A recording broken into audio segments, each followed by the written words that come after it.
Hola, buenas Hola, tardes. ¿qué tal? Hola. Buenas. Bueno, veo que ya están todos conectados. Vamos a empezar con APS, ¿sí? Imagino que es su primera rotación, ¿no? En el curso arrancan hoy. Sí. Bueno, les cuento un poco entonces cómo es, por más de que me imagino que ya les deben haber explicado antes. Nosotros en APS vamos a tener 5 encuentros, ¿sí? Lo que se da particularmente en APS es diferente que lo que van a tener en las otras rotaciones. En APS nosotros vamos a tener 3 choice, como el de hoy, estos de 2 horas, de 80 preguntas cada uno, que vamos a ir viendo las preguntas y la respuesta correcta. Y además, ustedes van a tener 2 clases de actualizaciones. Esas clases de actualizaciones son las mismas clases que tienen los que hicieron el curso largo, ¿sí? Vieron que hay otro curso que es una versión menos comprimida que esta, que tiene clases teóricas y todo. ¿Por qué la tienen ustedes también incorporada? Si bien la idea de este curso que ustedes eligen es que sea todo choice. Porque les voy a explicar primero el concepto de actualización. Cuando se prepara el examen de residencia, se prepara en base a la bibliografía que está publicada, que es del examen que ya se rindió, ¿sí? Entonces uno prepara toda la bibliografía, todas las preguntas y todo con eso. Habitualmente, antes era enero-febrero, ahora es marzo-abril, se actualiza esa bibliografía y se incorporan textos nuevos, ¿sí? Entonces, textos que no se tomaron el año pasado y que ustedes no van a encontrar preguntas del año pasado, ahora las van a encontrar. Eso es de lo que nosotros llamamos actualizaciones. En APS, las actualizaciones son re comunes. O sea, suele pasar que sacan un texto de indicadores, ponen otro, agregan nuevas leyes o actualizan una guía, ¿sí? De temas que vemos en APS.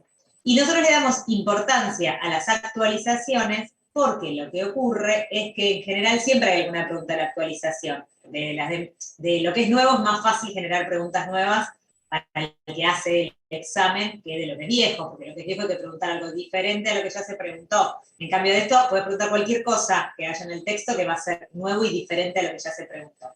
Por eso, en este año, digamos, en el curso, van a tener los 3 choice conmigo, ¿sí? Lunes, martes, miércoles, después jueves la primera actualización y viernes la segunda actualización. Las actualizaciones son un poco más largas que los choice, ¿sí? Porque ahí sí vamos a tener una parte teórica y otra parte práctica con preguntas, ¿sí? Junto conmigo en APS hay otro docente que se llama Nicolás. Los dos damos exactamente, o sea, los dos manejamos los mismos contenidos, no digo que damos la misma clase, porque bueno, cada uno tiene su estilo, pero tanto lo que vean con él como lo que vean conmigo, cuando lo tengan a él, le pueden preguntar a él sobre lo que vieron conmigo y al revés, ¿sí? A él igual ustedes particularmente lo tienen el jueves nada más. En las otras clases lo van a tener conmigo. ¿Mm? Vamos entonces, mientras yo comparto, si me quieren preguntar algo que yo los pueda ayudar y eso, vayan, pregúntenme, no hay problema.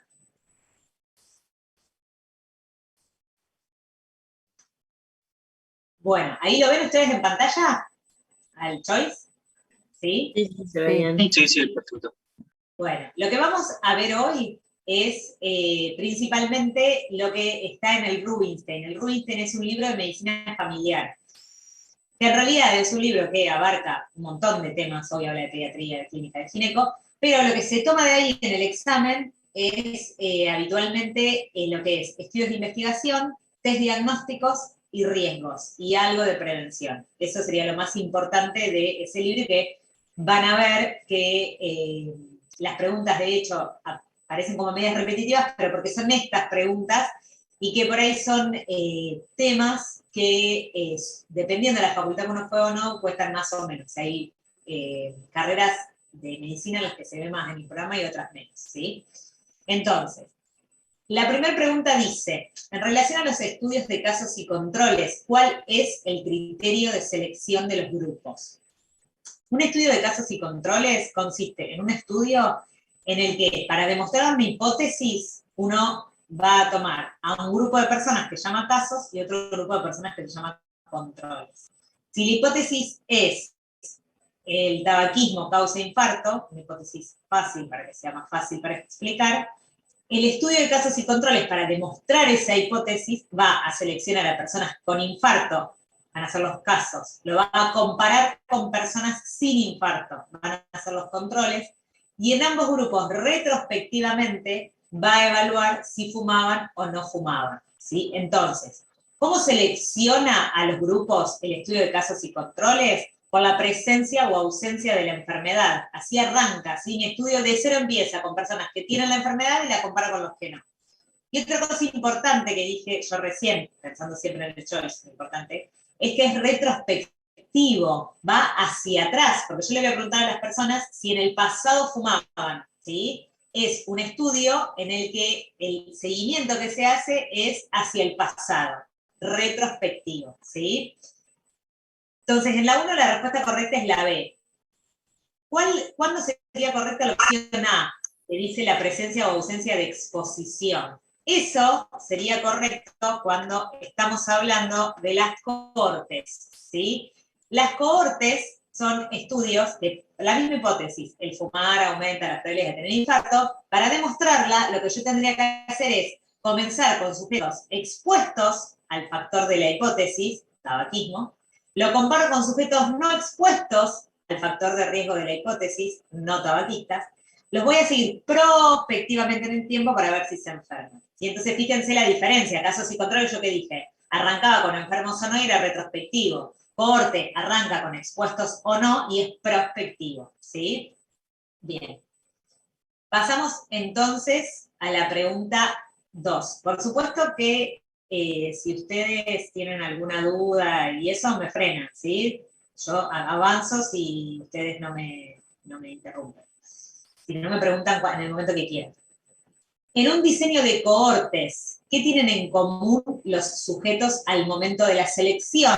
¿Sí? Que es, recién es que estábamos diciendo, cuando el estudio de cohorte comienza, yo comenzaba con personas expuestas a un factor, a una exposición, versus las que no. Dije tabaquistas, no tabaquistas.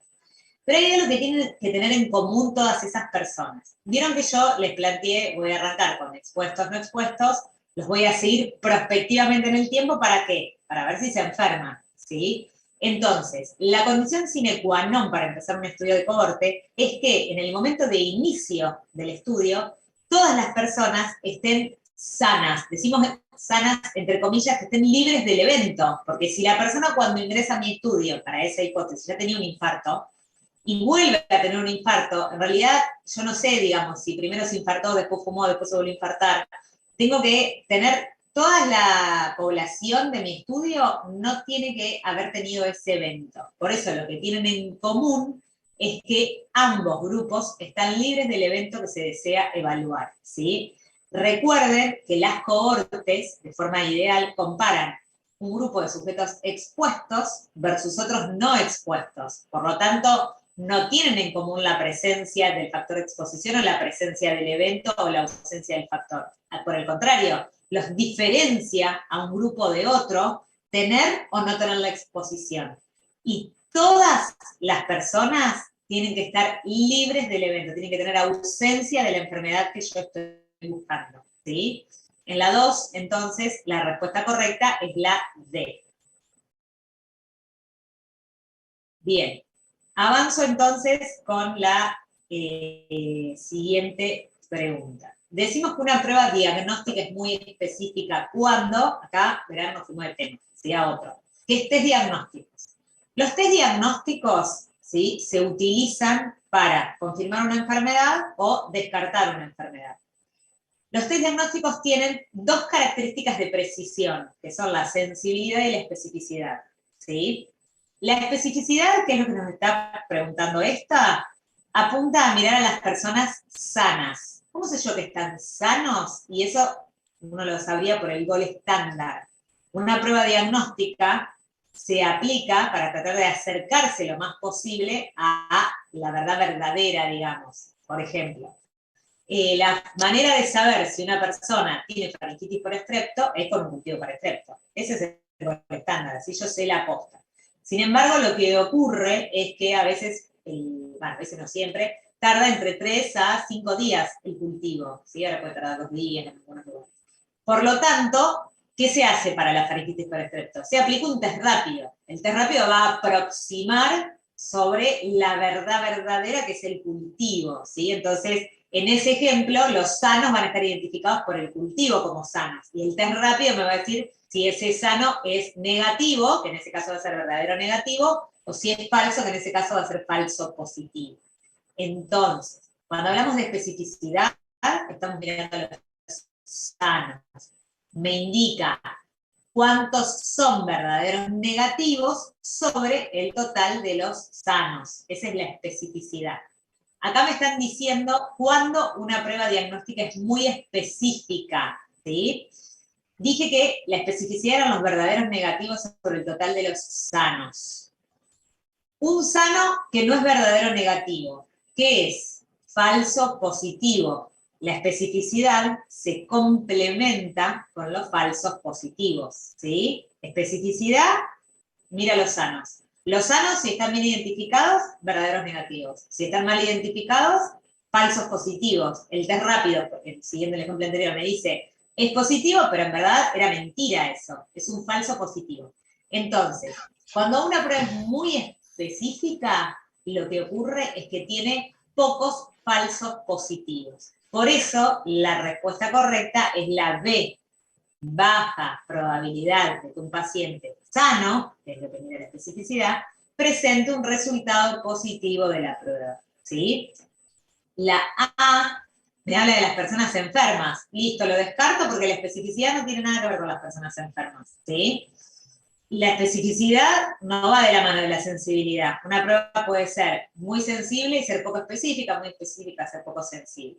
Y la D que dice cuando tiene baja tasa de falsos negativos, eso me está hablando de la sensibilidad, que ahora después lo vemos, ¿sí? Pero la única que nos queda como correcto es la B. Bien. Paso entonces a la pregunta 4. Se realiza un ensayo clínico que presenta error aleatorio.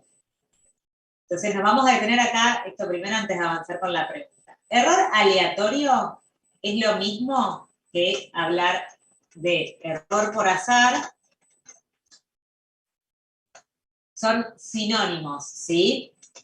O también lo pueden encontrar como error muestral. ¿Qué pasa? Cuando uno hace un estudio de investigación, es necesario tomar una muestra para estudiar eso. Si no, no sería un estudio de investigación, sería un censo si yo agarro a todos. Yo tomo de la población una muestra y esa muestra tiene que ser representativa de la población. Como es muy difícil representar adecuadamente a la población, al 100%, se dice que los estudios de investigación pueden en su muestra tener un margen de error. Eso es lo que se llama error aleatorio, error por azar o error muestral. Se llama aleatorio porque se supone que yo para tomar la muestra adecuadamente lo debo hacer al azar, ¿sí? No es que digo, bueno, los primeros 100 que vengan porque son los que me convienen, sino que tengo toda la población y de toda esa población utilizo una técnica de muestreo para que azarosamente queden todos representados. Por eso se llama error por azar. Ese error disminuye mientras más grande es la muestra. Y esto es re fácil en realidad de darse cuenta. ¿Por qué? Si yo, por ejemplo, digo, bueno, yo los quiero representar a todos ustedes, ¿sí? Que son cerca de 30, y entonces digo, bueno, voy a seleccionar de los 30 a 3. Uno de cada 10 de ustedes va a entrar en mi estudio de investigación. Esa muestra de 3 personas va a tener un error que va a ser más grande que si yo en vez de 3 selecciono a 10, selecciono a 20. ¿Por qué? Y obvio, porque 20 son más parecidos a los 30 que 3 a los 30. Mientras más grande es la muestra, es mucho más fácil representar correctamente a la población de origen. Entonces, esta pregunta dice, si este estudio se hubiera estudiado con un mayor número de sujetos, ¿qué ocurriría con ese error aleatorio? El error aleatorio disminuye cuando aumenta el tamaño de la muestra. Tengo menos error mientras más grande sea mi muestra. La 4 entonces es la B, la correcta. Vamos entonces a pasar a la pregunta 5. Dice, ¿qué tipo de estudio es el más adecuado para ver la eficacia de las intervenciones terapéuticas? Acá la clave es la palabra eficacia, ¿sí? Algo es eficaz cuando se demuestra en condiciones ideales. ¿Quiénes generan condiciones ideales? Los ensayos clínicos, los experimentos, ¿sí? Por eso la respuesta correcta es la A, estudios experimentales. El estudio experimental más reconocido, y que además ustedes el que más tienen que les hable la bibliografía, es el ensayo clínico, ¿sí? El ensayo clínico es un estudio en el cual se interviene a un grupo de seres humanos para probar que determinado medicamento, vacuna, procedimiento diagnóstico, tratamiento, sirve o no para ese grupo, esa patología en ese grupo de personas. Ese sirve o no es la palabra eficacia, ¿sí? 5A entonces. 6. Siguiendo con la línea esta del ensayo clínico, los ensayos clínicos tienen que tener, para ser mejores, ciertas características, ¿sí? ¿Cuáles son esas ciertas características? Lo ideal es que sean controlados y aleatorizados. De ahí viene lo que se llama la palabra ECA, ¿sí? Las siglas ECA, ensayo clínico controlado, aleatorizado. ¿Por qué se llama controlado? ¿Sí? Controlado es cuando tengo un grupo comparador. ¿Por qué? Porque los ensayos clínicos, de forma ideal, tienen dos grupos. Un grupo que recibe el nuevo tratamiento, por ejemplo, vacuna para COVID, versus otro grupo que no recibe ese tratamiento, ¿sí? Cuando no había vacuna para COVID sería placebo, hoy que hay ya vacunas aprobadas para COVID sería la vacuna que se utiliza hoy como tratamiento en los lugares donde estemos, ¿sí? Eso es controlado o comparado. Entonces, la respuesta correcta acá es la 6. Existe un grupo que recibe la intervención experimental y otro grupo no la recibe, ¿sí? En los ensayos clínicos, todos los sujetos tienen la misma condición frente a la enfermedad. Los criterios de selección son homogéneos. Eso quiere decir que si mi estudio va a ser para personas con artritis reumatoidea, todos van a tener artritis reumatoidea. Si mi estudio va a ser una vacuna para personas sanas, todos van a estar sanos, ¿sí? No existe lo que dice la A, se comparan enfermos con sanos, no, eso no existe. La B dice, la distribución de los individuos para cada grupo es al azar. Esto sería la característica de aleatorizado, ¿sí? Aleatorizado es, vamos a tener dos ramas, una va a recibir, sigo con el ejemplo, vacuna para COVID, otra va a recibir placebo. Bueno, ¿cómo sé si mi paciente Juana, de 52 años, con antecedentes de asma y EPOC, va a entrar a la rama de vacuna o a la rama placebo? No lo decido yo como investigadora, sino que el azar determina en cuál de las dos ramas cae, ¿sí? Esa es la definición de aleatorizado. Y la D, que dice, ni el investigador ni los sujetos que forman parte del ensayo clínico saben si pertenece al grupo experimental o al grupo control, esa respuesta hace referencia a lo que se conoce como ciego, ¿sí? En este caso es un doble ciego lo que están describiendo. Vieron que eso era, se asignaba por azar, por aleatorización, a Juana a un grupo o a otro. Pero ni Juana como paciente, ni yo como investigadora sabemos qué le tocó a Juana. Eso sería doble ciego. Tampoco es que ocurre en todos los ensayos, es la situación ideal, pero a veces no sé, por ejemplo, si la vacuna fuera de aspecto transparente y el placebo tiene algunas partículas, y yo lo voy a ver y me voy a dar cuenta que le está tocando a ella, ¿sí? Entonces, no siempre hay ciego, esta es la definición de doble ciego, entonces. Bien, pasamos entonces a la pregunta 7, ¿sí? Se desea llevar a cabo un estudio de investigación para determinar la prevalencia de una patología. La prevalencia, ¿sí?, es la cantidad de casos totales de un evento o enfermedad, ¿sí? La prevalencia no me dice si el caso es nuevo o no. Prevalencia es, digo, ¿cuántos diabéticos hay? Levanten la mano, listo. No me importa si es diabético desde que tenía 5 años o si es diabético desde ayer. Yo quiero saber la cantidad de casos totales que hay.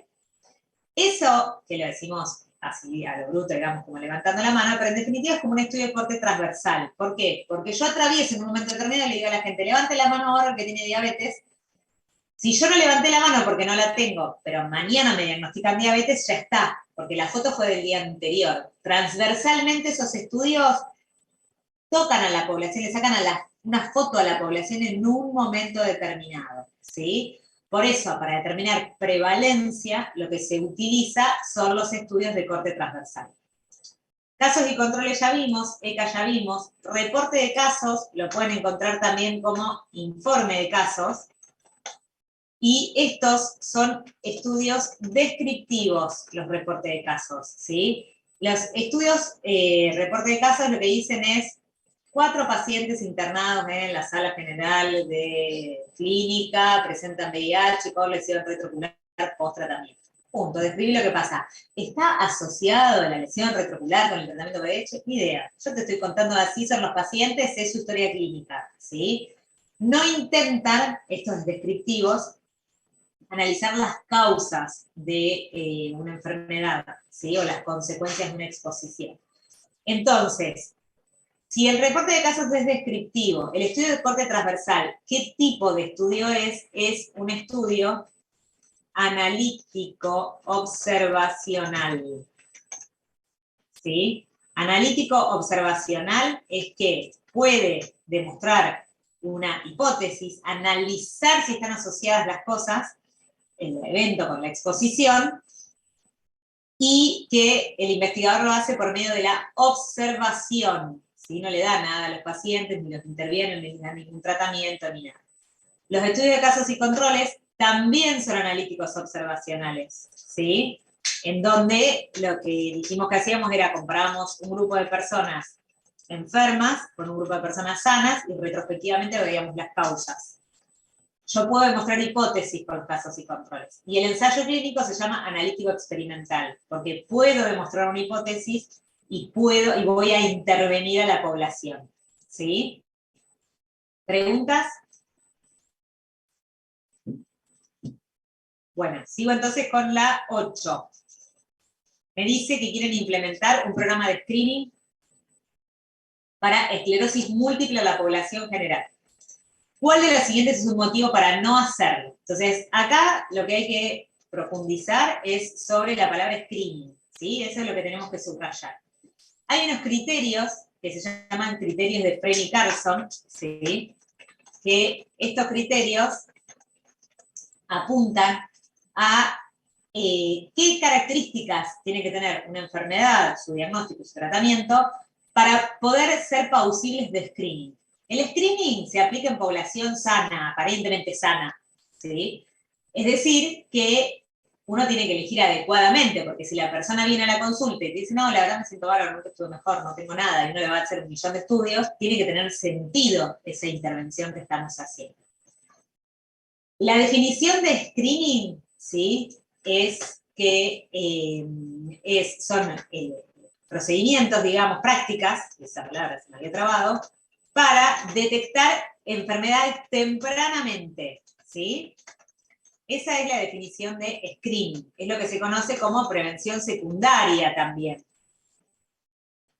Entonces, como yo le voy a aplicar en población sana, hay criterios que dicen, sí, vale la pena, aunque lo veas bien, vale la pena hacerlo. Esos criterios se llaman criterios de Frey y Carlson. ¿Qué dicen esos criterios?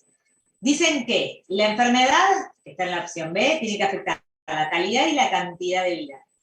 Que tengo que tener un método que sea eficaz para diagnosticarlo y que hay una palabra que dice en los criterios efectivo, ¿sí? Esto relaciona la eficacia y la efectividad junto con la eficiencia, está metiendo los costos, ¿sí? Todos estos criterios están bien.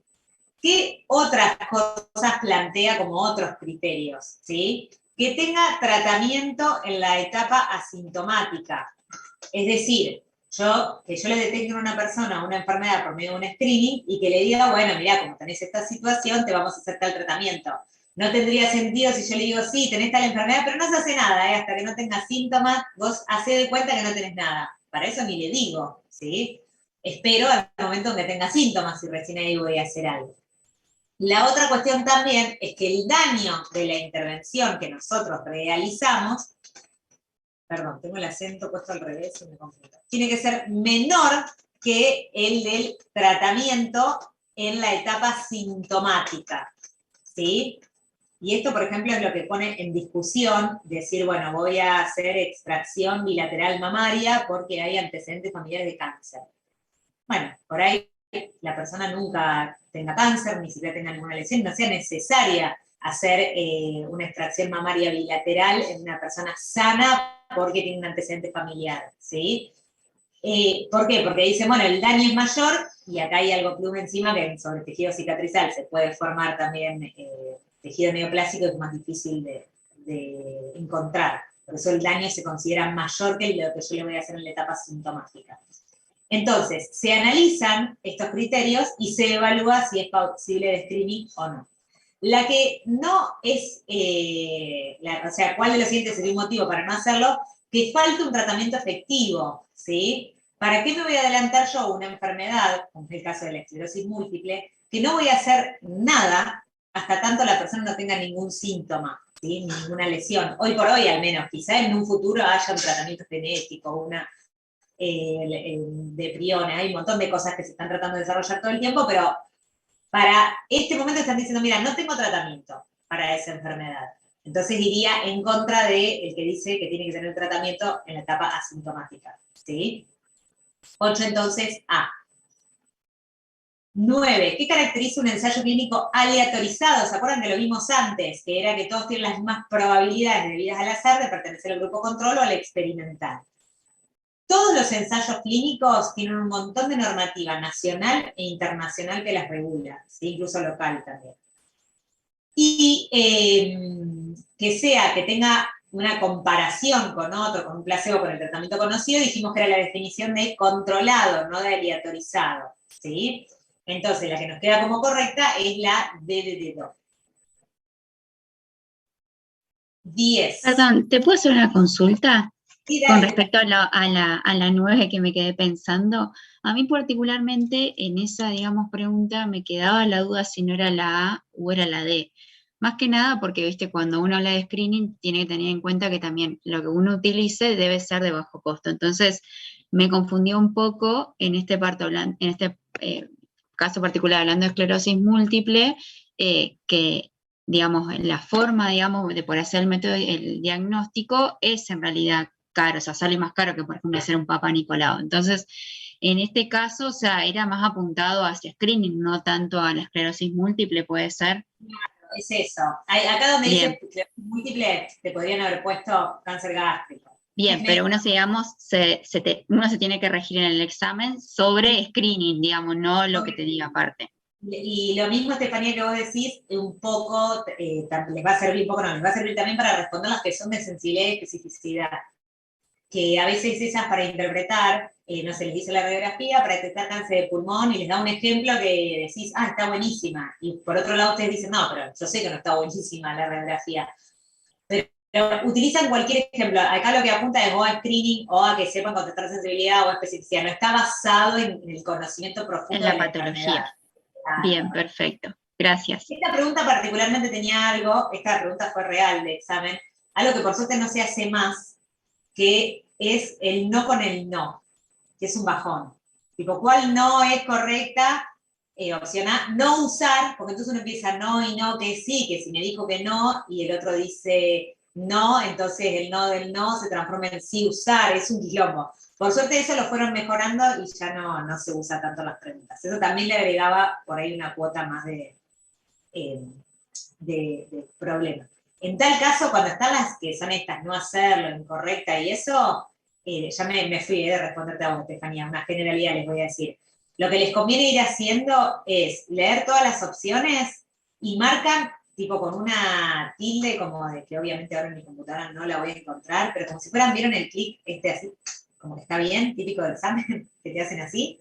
Eso así, entonces si ustedes tienen 3 que están bien, la que está mal es la que tienen que elegir. Parece medio obvio lo que les digo, pero a veces uno lee rápido y cuando te dice incorrecta, ves una que está bien y, listo, elijo esta. Y en verdad no habían remarcado en él que sería como un incorrecto. ¿Sí? Bueno, la 9 entonces bien, sigo para la 10. Se llevó a cabo un estudio para determinar si la memantina puede disminuir el deterioro clínico en pacientes con Alzheimer. Entonces, ¿qué se hizo? Se seleccionó a 340 pacientes con Alzheimer, se los dividió en 2 grupos, unos recibieron memantina, otros recibieron placebo. ¿Qué me están describiendo claramente? Un ensayo clínico, ¿sí? Ya incluso menciono la palabra placebo, me lo hace más fácil todavía. Entonces, la correcta es la B, Ensayo clínico controlado aleatorizado. 11. Al evaluar una prueba diagnóstica, la probabilidad de encontrar falso negativo es del 20%, ¿sí? Entonces, lo que ustedes tienen que tener bien presente es que la sensibilidad es igual a la tasa de verdaderos positivos, ¿sí? Y es el complemento de los falsos negativos, de los verdaderos positivos, no, de los falsos negativos, estoy hablando de la sensibilidad. La sensibilidad es la tasa de verdaderos positivos y es el complemento de los falsos negativos, ¿sí? Entonces, yo sé que si tengo falsos negativos del 20%, de acá que se desprende, que tengo verdaderos positivos del 80%, ¿sí? Y que por lo tanto la sensibilidad es del 80%. Porque entre los dos tengo que llegar al 100% de los enfermos, ¿sí? Esta sería la primera parte de la oración. La segunda dice, la probabilidad de que sea negativo cuando no tiene la enfermedad. Un negativo que no tiene la enfermedad, ¿qué es? Verdadero negativo, ¿sí? Negativo sano. Negativo sano es un verdadero negativo. Es del 90%, ¿sí? Entonces, acá estábamos hablando de los verdaderos negativos. ¿Quién mira a los verdaderos negativos? La especificidad, ¿sí? La especificidad me habla de los verdaderos negativos. Es la tasa de verdaderos negativos y es el complemento de los falsos positivos. En nuestro ejemplo, la especificidad va a ser del 90% y el 10% restante van a ser los falsos positivos, ¿sí? De estas dos oraciones, entonces nosotros ya tenemos estos dos datos. Sabemos sensibilidad, especificidad, falsos negativos, falsos positivos. Y me pregunta por la sensibilidad. Entonces, de todo este enunciado, lo único que a mí me interesa es esta primera parte. Es lo único que tengo que mirar. Porque lo que le pasa a los verdaderos negativos no me importa nada para responder esto. De la sensibilidad miro nada más que los enfermos. Dijimos, la sensibilidad era del 80%. ¿Qué sería acá 10%? Falsos positivos. ¿Qué sería 90%? Verdaderos negativos. ¿Qué sería 20%? Bueno, eso ya lo hice. Falsos negativos. Y bueno, 80% es la tasa de verdaderos positivos, ¿sí? 11 entonces de 12. En un artículo sobre la eficacia de una nueva droga se demostró que se deben tratar 12 pacientes para evitar un episodio grave, ¿sí? Hay un parámetro que se llama NNT, que quiere decir número necesario, número ya con acento, pero ya decidí no ponerlo más, para tratar, ¿sí? Número necesario para tratar. ¿Qué quiere decir eso? El número necesario para tratar es la cantidad de personas que es necesario tratar para evitar un evento, ¿sí? Es decir, para que no haya un caso de la enfermedad. Acá me están diciendo que tengo que tratar a 12 pacientes para evitar un episodio grave. Ese es el NNT. Cada 12 que trate, evito uno de la enfermedad. ¿Cómo se calcula el NNT? Así. Es la inversa de la reducción de riesgo absoluto. Es NNT igual 1 sobre reducción, se los anoto completo, de riesgo absoluto. ¿Sí? Esa es la fórmula del NNT. Entonces, la correcta es la C. Tengo una pregunta ¿Sí? de riesgo absoluto. La definición de riesgo absoluto, perdón, porque te escuché cortado justo, Juan Manuel. Sí, la definición de riesgo absoluto. Sí, dale. El riesgo absoluto es la cantidad de casos nuevos en un grupo. ¿Qué quiere decir eso? Cuando ustedes hacen un estudio de cohorte, ¿sí? Lo comparan expuestos versus no expuestos. Por ejemplo, yo había dicho tabaquistas. Y lo seguía en el tiempo para ver si se infartaban, ¿sí? Esos casos que ocurren en cada uno de los grupos se los llama incidencia o riesgo absoluto, ¿sí? Que es la cantidad de casos nuevos del evento en el grupo analizado. ¿Por qué lo digo así tan amplio, analizado? Porque puede ser que sea, o de los expuestos, cuántos casos nuevos hubo de infarto en las personas expuestas, o en los que no fumaban. ¿Cuántos casos nuevos hubo de infarto los que no fumaban? Ese es el riesgo absoluto o incidencia, que son sinónimos, ¿sí? Voy a otro ejemplo. Yo, por ser mujer, tengo, y por mi edad, que soy más grande que vos, tengo más probabilidad de tener artritis reumatoidea que vos, ¿sí? Entonces, yo voy a tener un riesgo absoluto de tener artritis reumatoidea, por ser mujer, diferente al tuyo por ser varón. Ese es el riesgo absoluto que cada uno tiene, ¿sí? Y es sobre ese riesgo absoluto es que después se hace el resto de los cálculos, que ahora podemos ver otras preguntas, ¿sí? De eso. ¿Se entendió ahí, Juan Manuel? Sí, perfecto, muchas gracias. Bien, vamos entonces a la pregunta 13. Señale cuál de las siguientes es correcta con respecto a una medida de prevención primaria, ¿sí? La prevención primaria es para evitar que ocurra la enfermedad, ¿sí? La prevención secundaria era la que decíamos de detectar precozmente la enfermedad. Y la terciaria era para reducir las complicaciones y rehabilitar a los pacientes. Entonces, en este caso la correcta es la A.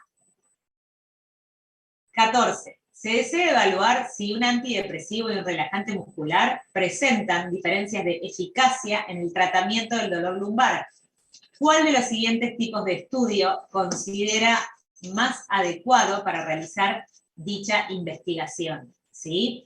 Entonces, ¿cuál es acá la palabra clave? Eficacia. Vemos la palabra eficacia y enseguida pensamos en ensayo clínico. A veces ocurre que les dicen en un ejemplo, se quiere ver si el diclofenac sirve como para evaluar, para disminuir el dolor, ¿sí? Entonces, cuando les dan una droga conocida, a veces les da la sensación como que no puede ser un ensayo clínico. Si dice la palabra eficacia, no se enganchen con eso. Marquen ensayo clínico, ¿sí? 14, entonces, C. 15. ¿Cuál de las siguientes medidas de asociaciones de tipo diferencia? Entonces, recién habíamos hablado sobre el riesgo absoluto, ¿sí? El riesgo absoluto me decía la incidencia o la cantidad de casos nuevos de un evento, dijimos que eran sinónimos. Entonces, yo tenía, por ejemplo, el riesgo absoluto en las personas que estaban expuestas a un factor, es decir, la cantidad de casos nuevos, y aparte iba a tener el riesgo absoluto de los no expuestos, ¿sí? Bien. El riesgo atribuible es sinónimo de reducción de riesgo absoluto, ¿sí? Son sinónimos. Riesgo atribuible y reducción de riesgo absoluto es lo mismo. ¿Cómo se calcula la reducción de riesgo absoluto? Es la resta entre ambos riesgos absolutos. Entonces dijimos, riesgo atribuible y reducción de riesgo absoluto son lo mismo. Es la resta entre ambos riesgos absolutos. Por eso se dice que es una medida de diferencia. ¿Y qué son las otras medidas? Riesgo absoluto, voy a ir mezclado a propósito para que vean que hay un hilo. Riesgo absoluto ya dijimos que era la cantidad de casos nuevos en una población, ya sea expuesta o no expuesta, ¿sí? Dependiendo del grupo que esté analizando. ¿Qué es el riesgo relativo? El riesgo relativo, como la palabra lo dice, relaciona ambos riesgos absolutos. Entonces, la fórmula del riesgo relativo es riesgo absoluto en expuestos sobre riesgo absoluto en no expuestos. Por eso lo que decimos es que es una medida de relación, de división entre uno y otro. Riesgo absoluto en expuestos sobre riesgo absoluto en no expuestos. Y odds ratio es lo mismo que hablar de razón de productos cruzados. Y lo que significa el odds ratio para la fórmula es complicado, no se lo van a tomar ustedes porque como que cruza, hace dos multiplicaciones y las divide, claramente no es de tipo diferencia. De odds ratio, la fórmula no la tienen que saber si esto que es razón de productos cruzados, ¿sí? Entonces, en orden sería, primero se calcula el riesgo absoluto, con ese riesgo absoluto yo puedo calcular el riesgo relativo y puedo calcular la reducción de riesgo absoluto, que es la resta entre ambos riesgos absolutos, ¿sí? 16. Trabajo en una población en donde la prevalencia de una enfermedad aumenta del 12% al 60% debido a que ocurrió un brote para esa enfermedad. ¿Qué ocurrirá con el valor predictivo positivo? Entonces, la pregunta es valor predictivo positivo. ¿Qué es el valor predictivo positivo? El valor predictivo positivo me dice, volvemos a test diagnósticos, ¿sí? Aplico un test diagnóstico en una población determinada, viene una persona con un resultado positivo. Yo en mi consultorio voy a tener que decidir si ese positivo corresponde a un verdadero positivo o a un falso positivo, porque en verdad podrían ser cualquiera de las dos cosas, ¿sí? Para poder tomar decisión por sobre irme más para un lado, más para otro lado, lo que tendría que mirar es cuál es el valor predictivo, en el caso del positivo de ese test diagnóstico, ¿sí? Es decir, cuál es la probabilidad de que ese test me dé un positivo y que ese positivo sea verdadero. ¿Cuánto le puedo creer yo a un resultado positivo? Eso sería el valor predictivo positivo. La fórmula del valor predictivo positivo es verdaderos positivos sobre la suma de todos los positivos, ¿sí? Esa es la fórmula del valor predictivo positivo. Esto por un lado. Por otro lado, hay algo, que es una generalidad, que les va a facilitar todo, que es la siguiente. Si una enfermedad, por ejemplo, ocurre en el 90% de la población tiene esa enfermedad, es decir, de cada 10 personas, 9 tenemos una enfermedad. Yo estoy en el consultorio, viene un positivo. Sé que en la población donde vive mi paciente, 9 de cada 10 están enfermos.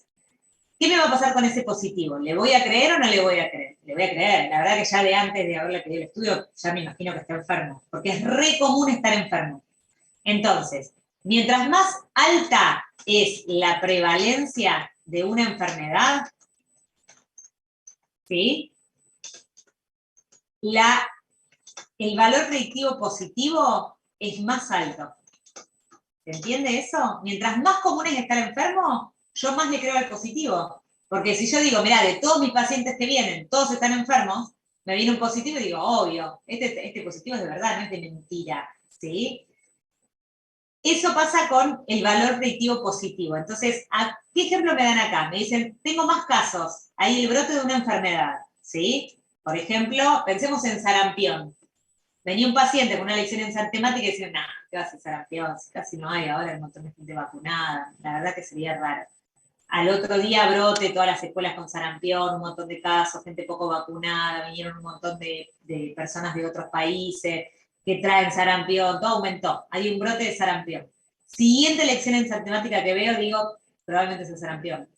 ¿Por qué? Porque yo ya pienso que hay más probabilidades, porque hay más gente enferma, ¿sí? Entonces, el valor predictivo positivo, cuando aumenta la prevalencia de una enfermedad, aumenta, ¿sí? Esa es la respuesta correcta. Acá les menciona algo que se llama valor predictivo negativo, ¿sí? El valor predictivo negativo sería verdaderos negativos sobre verdaderos negativos más falsos negativos. Es la misma lógica del positivo, pero en vez de que mirar a los positivos, mira a los negativos. ¿Cuánto le voy a creer cuando un paciente venga con un resultado negativo? Me voy a preguntar, ¿es falso o es verdadero? Esa respuesta me la va a dar el valor predictivo negativo. Si existe una enfermedad, por ejemplo, esto es lo mismo, sarampión, y de repente se hace una campaña espectacular, 100% de la población vacunada. ¿qué va a pasar con el sarampión? Va a disminuir, ¿sí? ¿Qué me va a pasar a mí con los negativos? Le voy a empezar a creer cada vez más. Por lo tanto, mientras más baja sea la prevalencia de la enfermedad, perdón por los errores, tengo un teclado que se me traba todo, y entonces en mi desesperación toco las teclas de al lado. Más baja sea la prevalencia, el valor predictivo negativo va a ser más alto. Le voy a creer más al negativo. ¿Sí? Es re intuitivo esto. Más casos, le creo más al positivo. Menos casos, le creo más al negativo. ¿Sí? 17. ¿Qué característica de la prueba diagnóstica se prioriza al momento de seleccionar la prueba para confirmar la enfermedad? Dijimos que la sensibilidad miraba a las personas enfermas y que la especificidad miraba a las personas sanas, ¿sí? Y también dijimos que la sensibilidad se complementa con los falsos negativos y dijimos que la especificidad se complementa con los falsos positivos.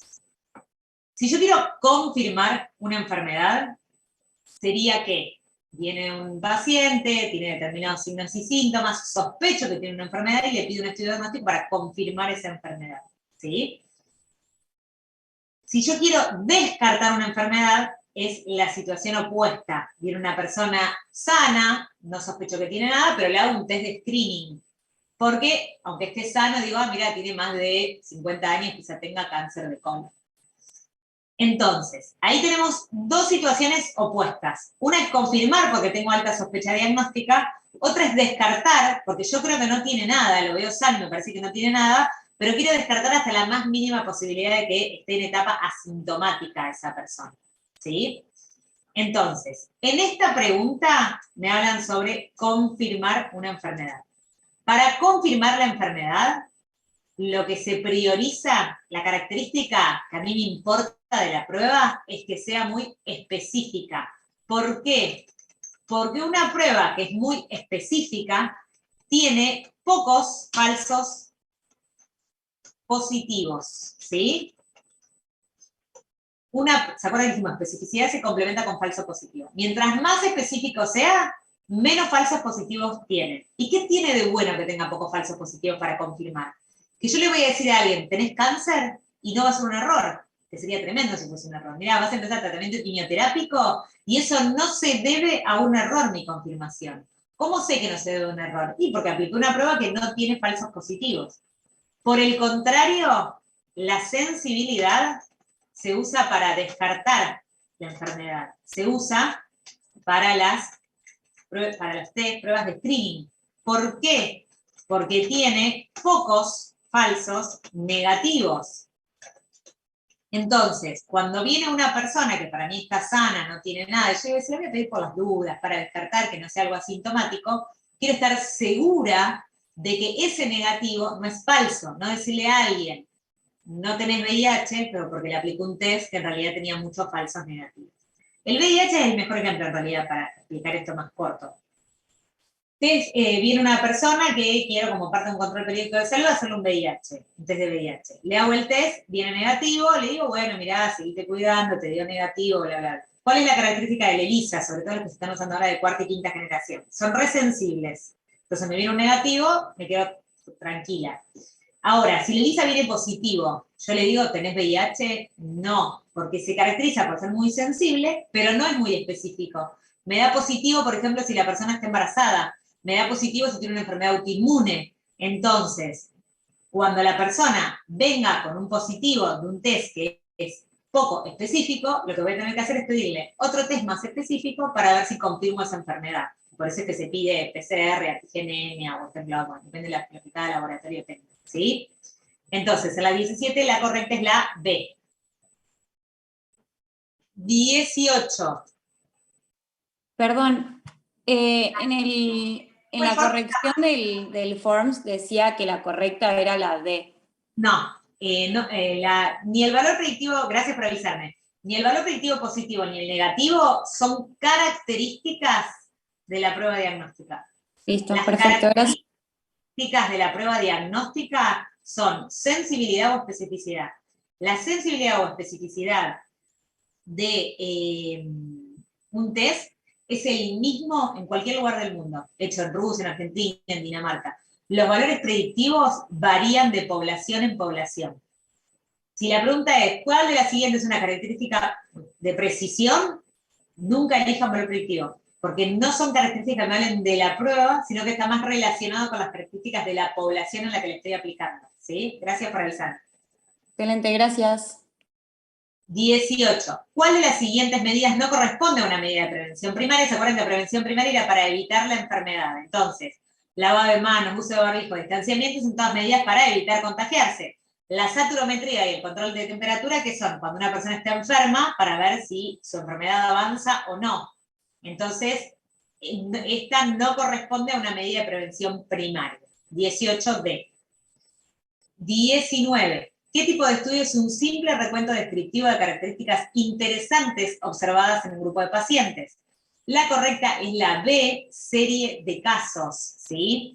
Que era lo mismo que antes dijimos, informe de casos o reporte de casos. ¿Se acuerdan que eran estudios descriptivos? ¿Sí? Casos y controles, cohorte y corte transversal, dijimos que eran estudios analíticos. Entonces, el único que acá nos queda como descriptivo es la B. 20. ¿Cuál de las siguientes medidas es una es una medida de prevención primaria? Todo lo que sea vacunación, márquenlo como prevención primaria. De lo que sea, es prevención primaria, ¿sí? Entonces, acá nos queda vacunación contra coqueluche. Detección de cáncer de mama con mamografía está buscando una enfermedad, por lo tanto es secundaria, ¿sí? Y screening de cáncer de colon es secundaria. Rehabilitación en pacientes con parálisis es terciaria. 21. ¿Cómo se define a la prevención cuaternaria? Primaria dijimos evitar la enfermedad. Secundaria dijimos diagnóstico y tratamiento temprano. Terciaria, rehabilitación. ¿Y qué es la cuaternaria? La cuaternaria, es lo que tiene la opción B, son las actividades que lo que hacen es tratar de reducir la iatrogenia, ¿sí? Entonces, por ejemplo, le vamos a pedir a una paciente una radiografía panorámica, pero se le pide a la paciente que se coloque protección gonadal. La estamos irradiando a la paciente, pero tratamos en ese contexto de irradiarla lo menos posible, ¿sí? Esa sería una medida de prevención cuaternaria.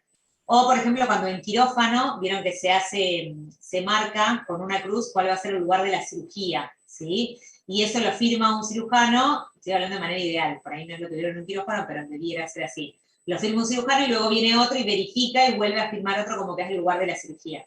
Eso es prevención cuaternaria, para evitar que haya error en el sitio quirúrgico, ¿sí? 21 entonces B. 22. ¿Cuál de las siguientes corresponde a un ensayo clínico controlado aleatorizado? ¿Sí? Los ensayos clínicos, dijimos, comparan a dos grupos, le hacen tratamiento y va viendo cómo responden a ese tratamiento, ¿sí? Son estudios prospectivos, son estudios experimentales que tienen un montón de regulaciones. Entonces no es correcta ni la A, la B ni la C. La correcta es la D, que dice evitan sesgos por confundidores, ya que se asigna la intervención al azar. ¿Se acuerdan? Dijimos que lo ideal es que sea aleatorizado. Y que aleatorizar era que hacíamos un sorteo y decíamos qué rama le había tocado, si le había tocado la rama tratamiento o la rama placebo. Sí, la gran ventaja que tienen los ensayos clínicos es que, como nosotros lo hacemos por azar, nos van a tocar todas características parejas entre los dos grupos. ¿En contraposición con qué? Por ejemplo, una cohorte compara, yo dije, tabaquistas versus no tabaquistas, ¿no? En general, el que fuma tiene algún otro hábito que también se puede asociar a tener una vida menos saludable que el que no fuma. Por supuesto, estoy generalizando, pero en general el que fuma tiene menos rendimiento respiratorio, entonces suele hacer un poquito menos de deporte, suele no comer tan bien. Entonces, esos dos grupos suelen tener muchas diferencias, no solamente por la exposición, sino que hay otro montón de cosas que me confunden. Eso no me pasa en los ensayos clínicos porque las cosas diferentes se distribuyen de manera homogénea entre los dos grupos, ¿sí? Eso es evitar sesgos por confundidores. 23. ¿Cómo debe ser el valor del riesgo relativo? ¿Sí? Yo antes, paso la fórmula para acá abajo, les había dicho la fórmula de riesgo relativo, ¿sí? Que dijimos que era la...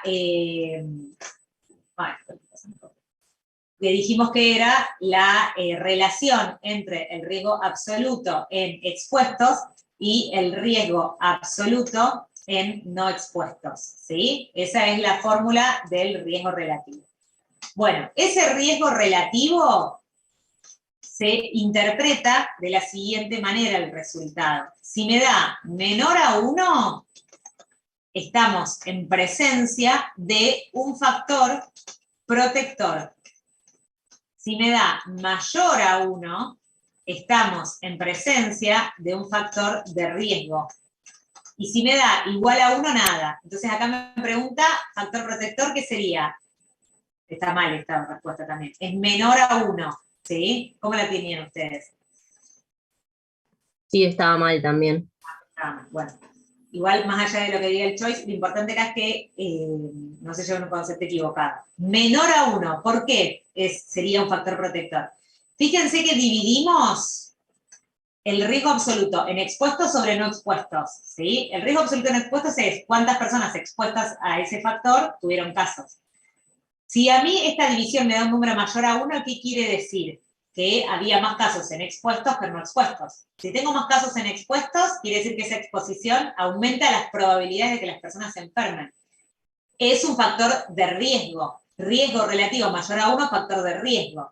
Pero si me da menor a 1, ¿qué quiere decir? Que tuve menos casos en el numerador, en los expuestos, que en el denominador. Entonces, si me da menor a 1, estamos en presencia de un factor protector, ¿sí?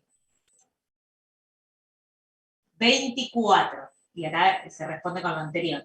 ¿Qué estamos calculando si establecemos la relación de incidencia en personas con un factor de riesgo sobre la incidencia en personas sin ese factor de riesgo? Recuerden que incidencia y riesgo absoluto son sinónimos. Entonces, la división entre ambas incidencias se llama riesgo relativo.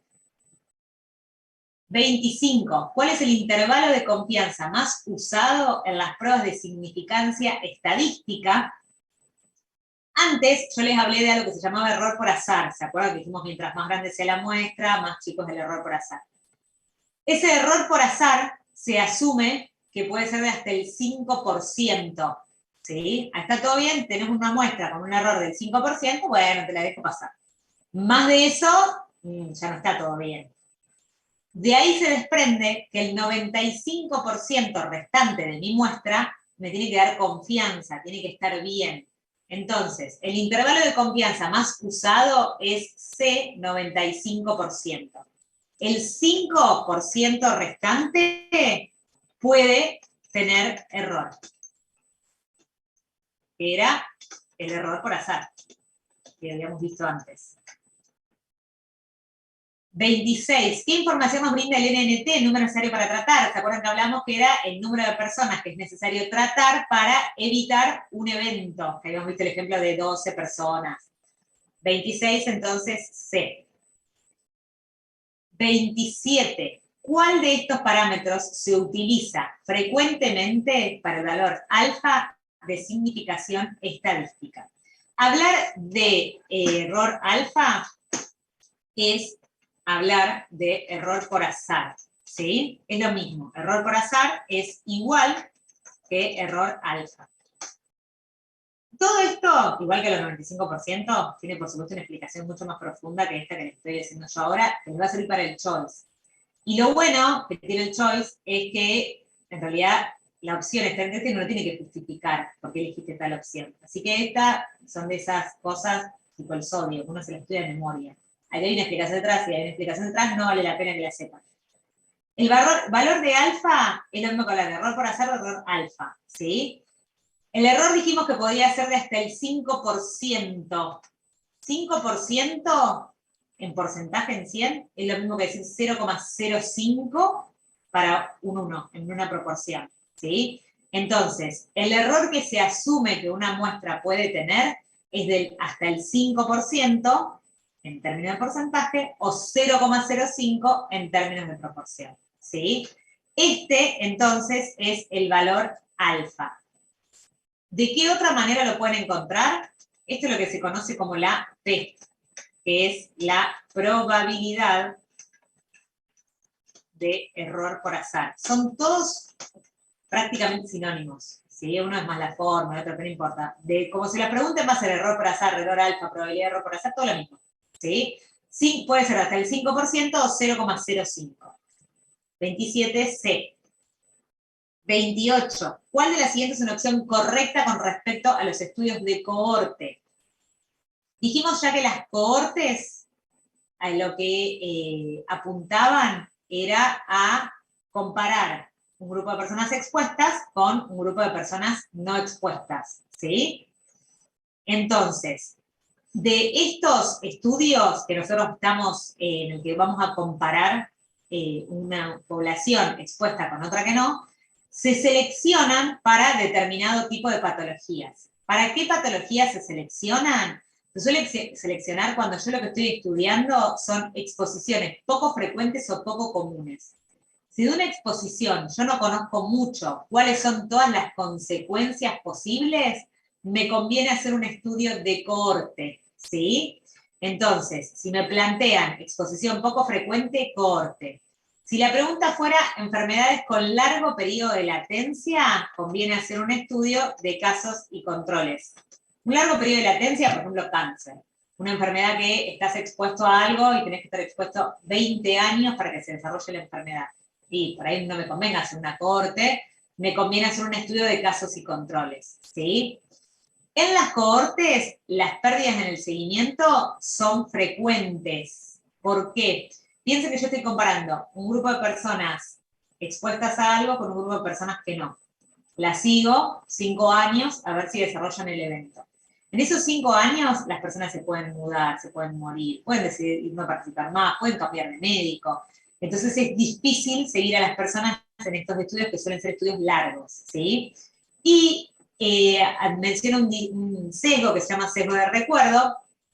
Los sesgos de recuerdo están en los estudios de casos y controles, ¿sí? Las cohortes suelen tener un tipo de sesgo que se llama sesgo de vigilancia. ¿Qué es un sesgo? Un sesgo es cuando sistemáticamente nosotros cometemos el mismo error en una investigación. Por ejemplo, uso una balanza mal calibrada. Sistemáticamente voy a tener mal el peso de mis pacientes. Según el tipo de estudio, hay sesgos que son más comunes para cada estudio. Las cohortes suelen tener esto que se llama sesgo de vigilancia, que como yo estoy siguiendo a gente sana, pero estoy atento a ver si se enferma, encuentro la enfermedad antes que en la población general. El sesgo de recuerdo es típico de los estudios de casos y controles. ¿Se acuerdan que les dije que los casos empiezan con personas enfermas y se comparan con personas sanas? ¿Sí?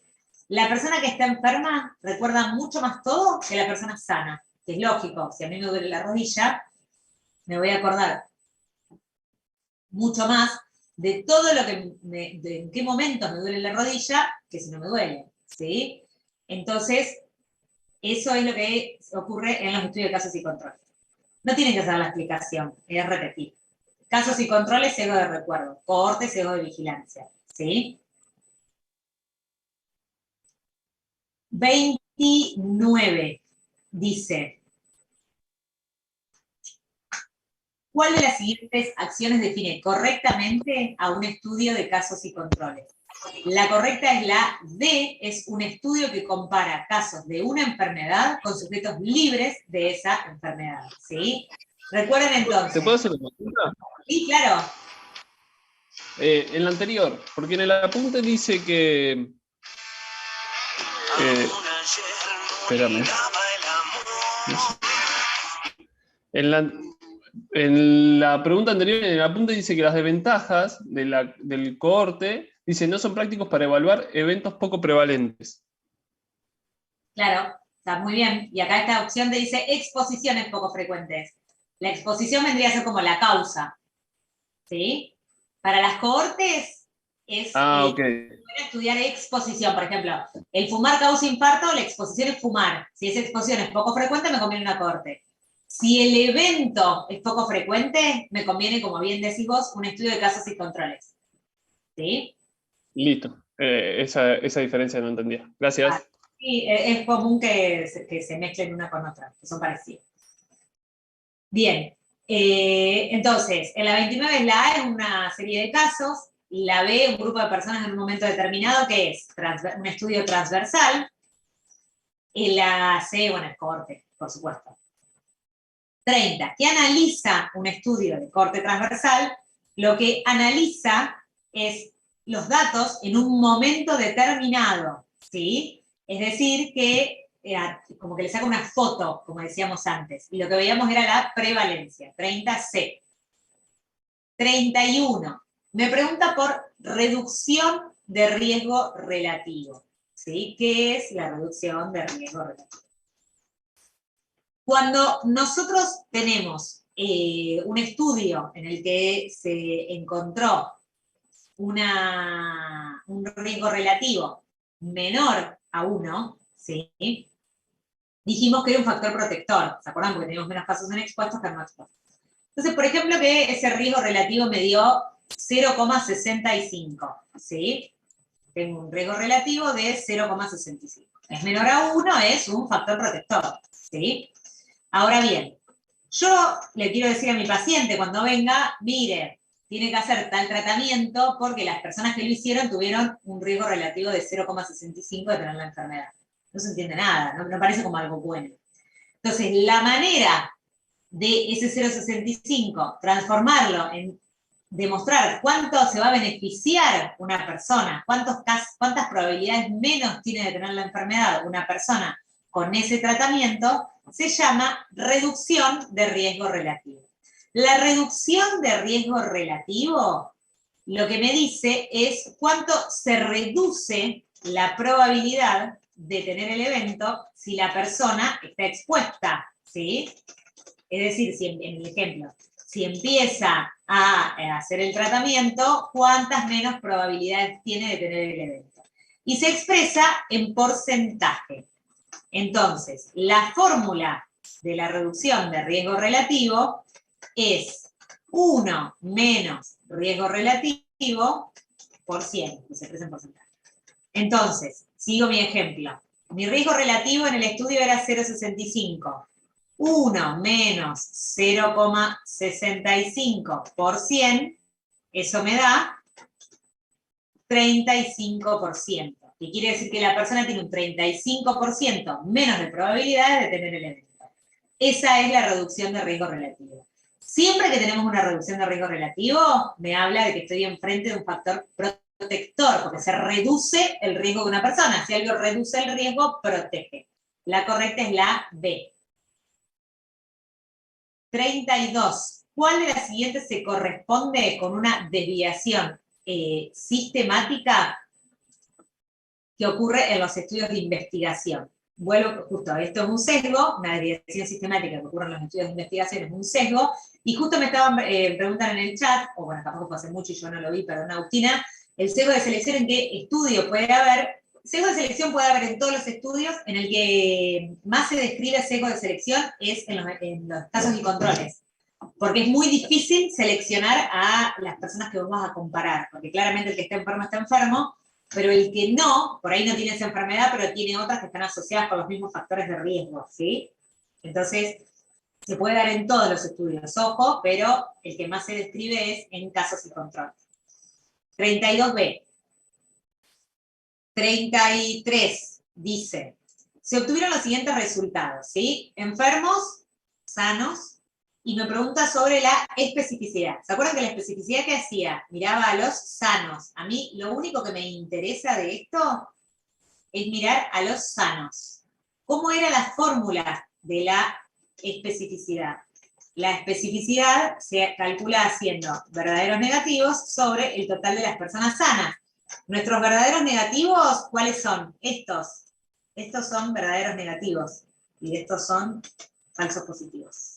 Es completo todo ya que está. Estos son verdaderos falsos negativos. Y estos son verdaderos positivos. Entonces, en mi fórmula, ¿qué voy a hacer? 90, que son los verdaderos. verdaderos negativos sobre 100. Eso me da 90%.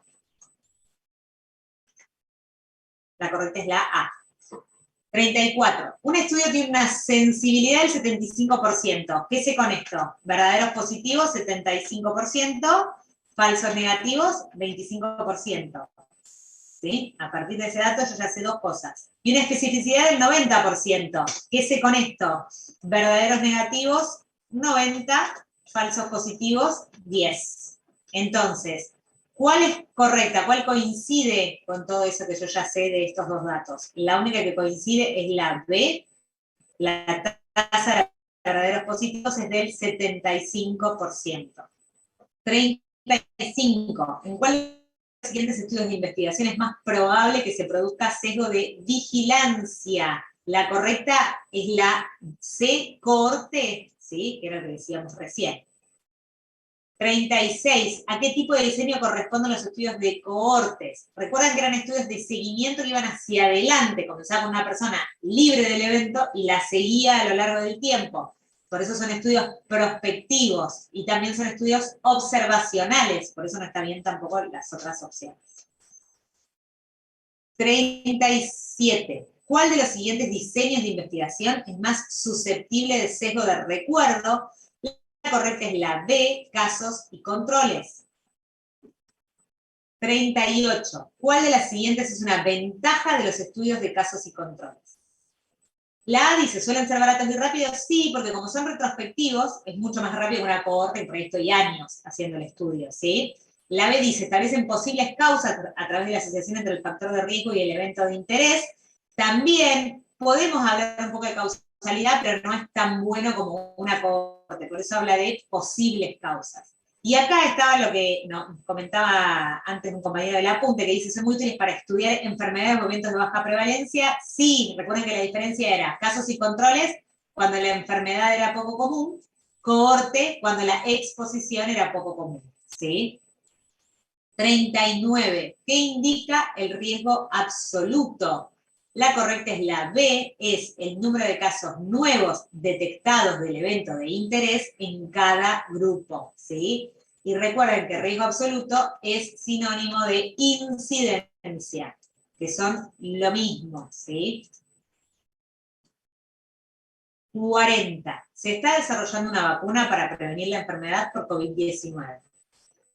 ¿Qué tipo de medida de prevención primaria se aplica si lo aplicamos en población general? Recuerden que es prevención primaria, todo lo que es vacunas apunta a evitar la enfermedad. 40B. 41. Volvemos a los valores predictivos positivos, ¿sí? De una prueba diagnóstica es, voy a volver a la tablita anterior para que veamos el ejemplo. Así como sanos lo mira la especificidad en este sentido. Enfermos lo mira la sensibilidad en este sentido. El valor predictivo positivo toma a estas personas, ¿sí? A los verdaderos positivos y falsos positivos. El valor predictivo negativo toma a todos los negativos, ¿sí? Entonces, aquí nos está preguntando sobre el valor predictivo positivo. ¿Qué significa?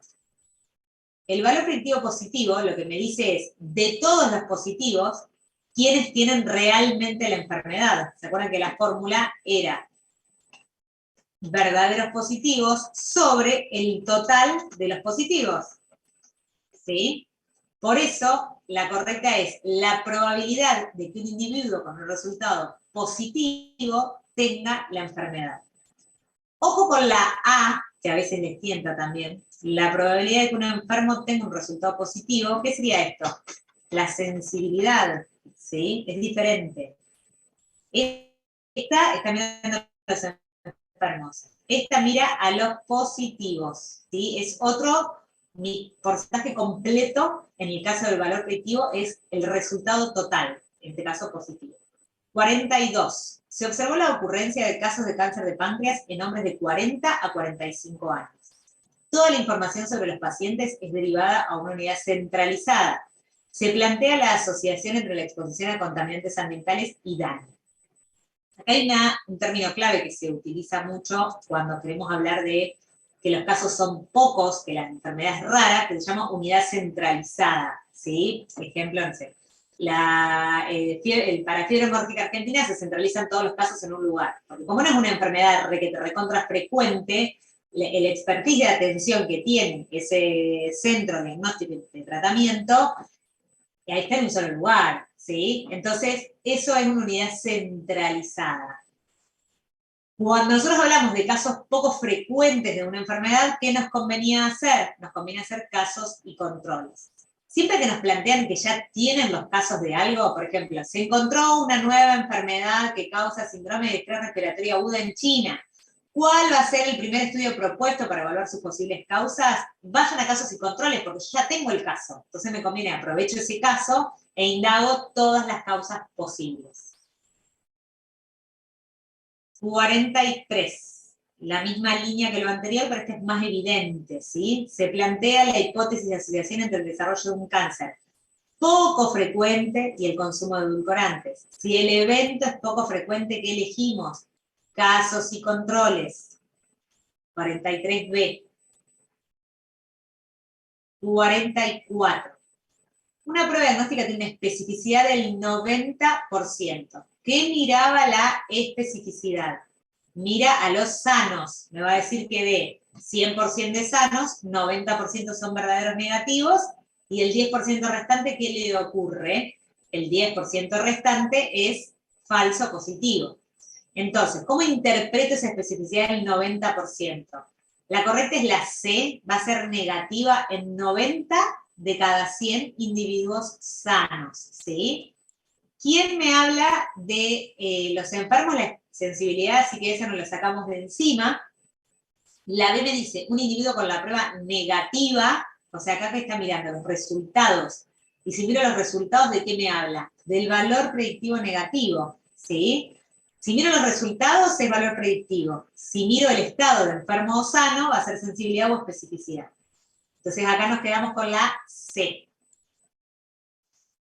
45. Marque la opción incorrecta, ¿sí? Entonces, dice, la reducción de riesgo relativo informa en qué porcentaje se redujo la incidencia. Es correcta, es la fórmula que vimos hace un ratito. La razón de productos cruzados es la medida de riesgo de los estudios de casos y controles. Es correcto, esto es lo que también se le llama odds ratio. Las medidas, los estudios de casos y controles, como no pueden calcular riesgo absoluto, porque no tienen casos nuevos de una patología, vieron que se fueron casos y controles, empezaba con las personas enfermas. Yo no puedo hablar de un caso nuevo de algo si ya arranqué el estudio con un enfermo, no es un caso nuevo, lo elegí por eso, porque estaba enfermo. Entonces, en ese caso, lo que se suele utilizar para el estudio de casos y controles es otra fórmula que se llama odds ratio. Lo que ustedes tienen que saber de odds ratio es que se usa para los estudios de casos y controles, y es que se interpreta igual que se interpreta el riesgo relativo. Si el odds ratio es mayor a 1, factor de riesgo. Si el odds ratio es menor a 1, factor protector. ¿Sí? 45, entonces, B. 46. ¿Cuál de las siguientes características de una prueba permiten descartar un diagnóstico cuando la misma es negativa? La respuesta correcta es la B, ¿sí? Descartar, ¿se acuerdan que era como screening, habíamos dicho? Y habíamos dado el ejemplo de querer hacer un screening para VIH. ¿Qué utilizábamos? Un test que sea muy sensible. Entonces, la correcta es la B, alta sensibilidad, bajos, falsos, negativos.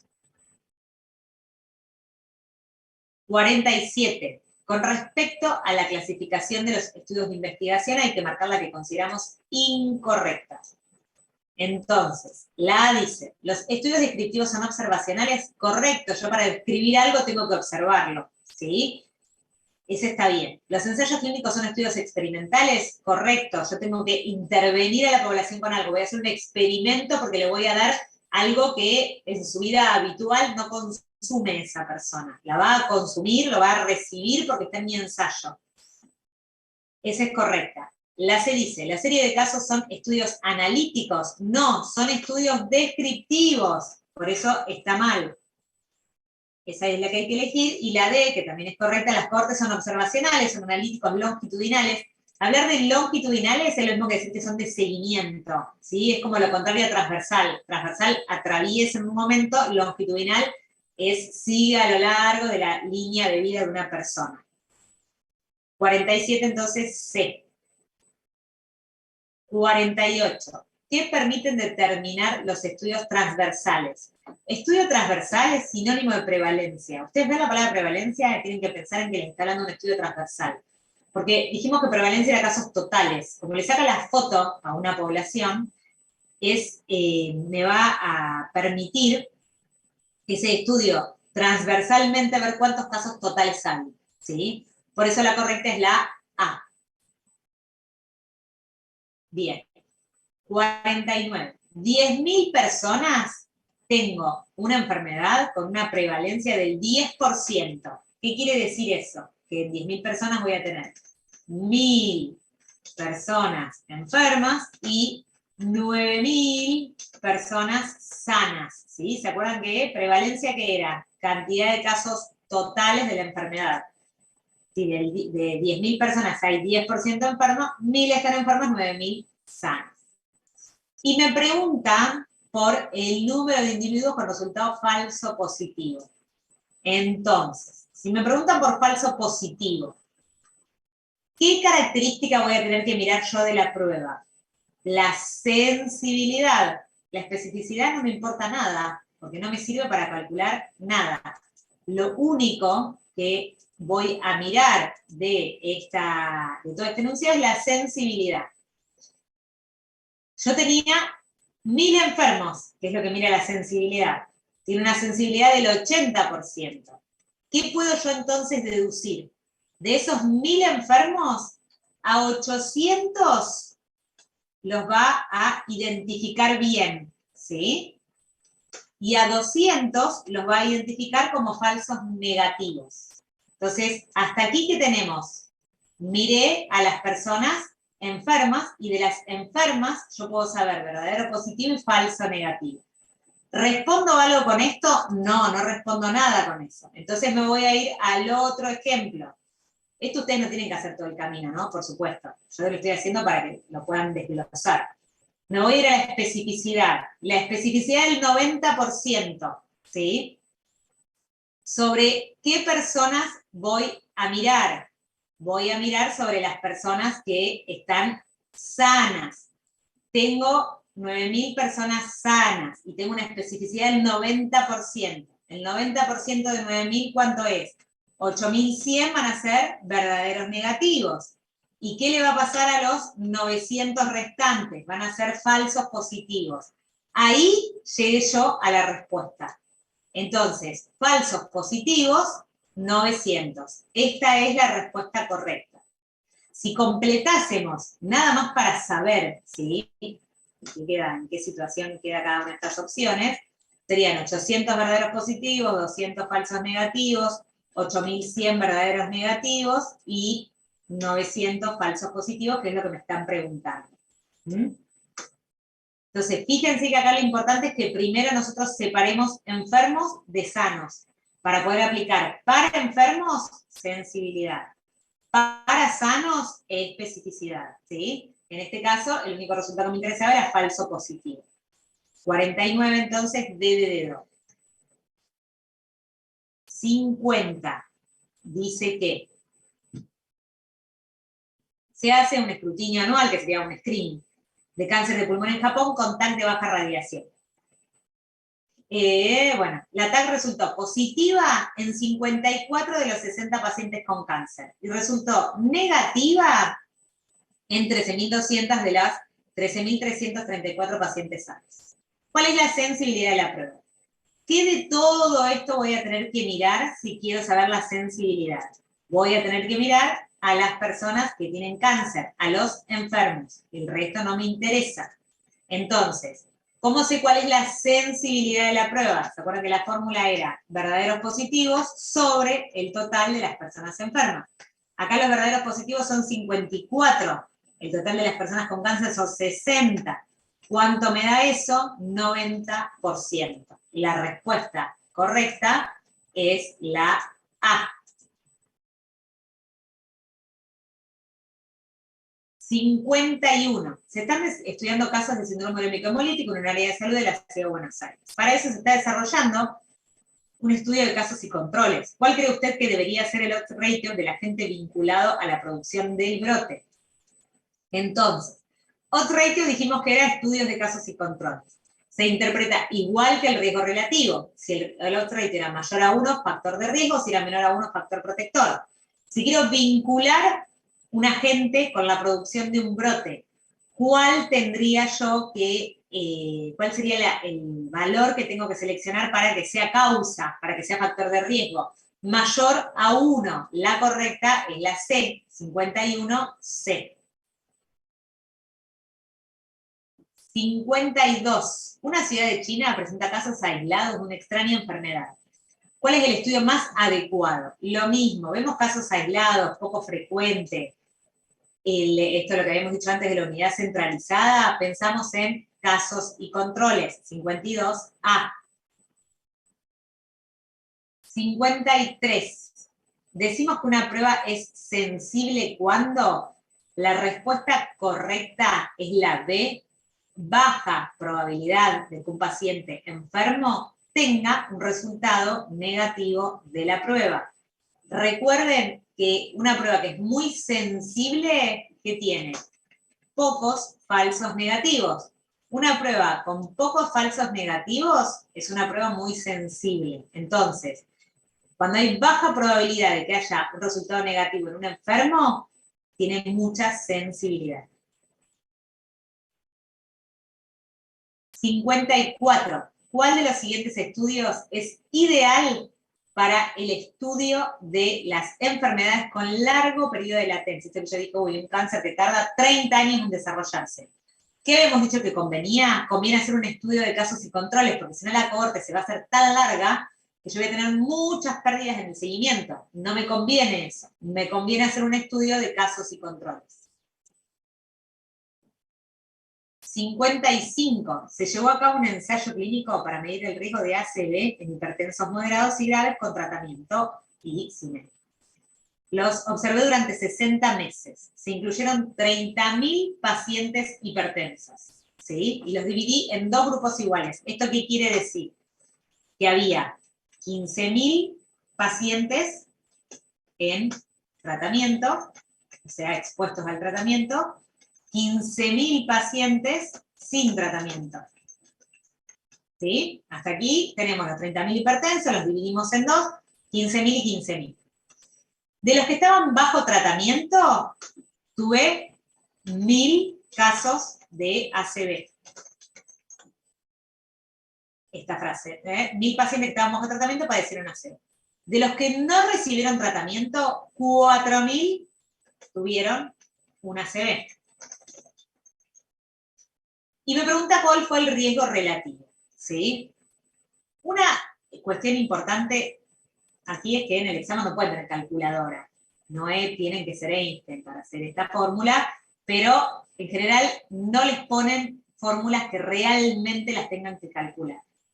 Analizando el enunciado, vemos que la única opción posible para esto es la A. ¿Por qué vemos eso? Y si los tratados tuvieron 1.000 casos y los no tratados tuvieron 4.000, claramente el tratamiento protegió a las personas de tener el ACV. Entonces, ¿cuál es el único de las opciones que me da como factor protector? La A. El resto, 1 es nada, 2 y 4 sería que el tratamiento es un factor de riesgo. Sabemos que no fue un factor de riesgo, sabemos que no va a ser igual a 1 porque fue diferente la cantidad de casos en cada grupo, por lo tanto, la correcta es la A, 0,25. Si tuviesen que hacer el cálculo, ¿sí? Que no es necesario, lo que tendrían que hacer es 1.000 sobre 15.000, ¿sí? Ese primer cálculo, sobre 4.000, que son la cantidad de casos nuevos, sobre 15.000. ¿Sí? Eso sería como les queda la fórmula. ¿Lo tienen que hacer? No, no lo tienen que hacer. Es para razonar esto. ¿Tengo más casos en expuestos o menos casos en expuestos? Tengo menos casos en expuestos. ¿Cómo me va a dar el resultado? Menor a 1, no importa si es 0,8, 0,7, 0,2, 0,4. Es menor a 1. Elijo la que sea menor a 1. ¿Sí? 56. ¿Usted quiere saber si nacer pequeño para la edad gestacional es un factor de riesgo para desarrollar síndrome metabólico en la vida adulta? Este es el típico ejemplo de largo periodo de latencia, ¿no? Entonces el bebé nace, yo lo meto en un estudio de cohorte, lo sigo hasta los 50 años, a ver si desarrolla síndrome metabólico. Un embole, antes de eso ya se mudó, se murió, no lo conozco más. En vez de hacer eso, me conviene tomar al que tiene síndrome metabólico y le pregunto, ¿cuánto pesaste al nacer? Y listo, es mucho más fácil, ¿sí? Entonces, cuando algo va a tardar tantos años en desarrollarse, es conveniente hacer estudio de casos y controles. 56A.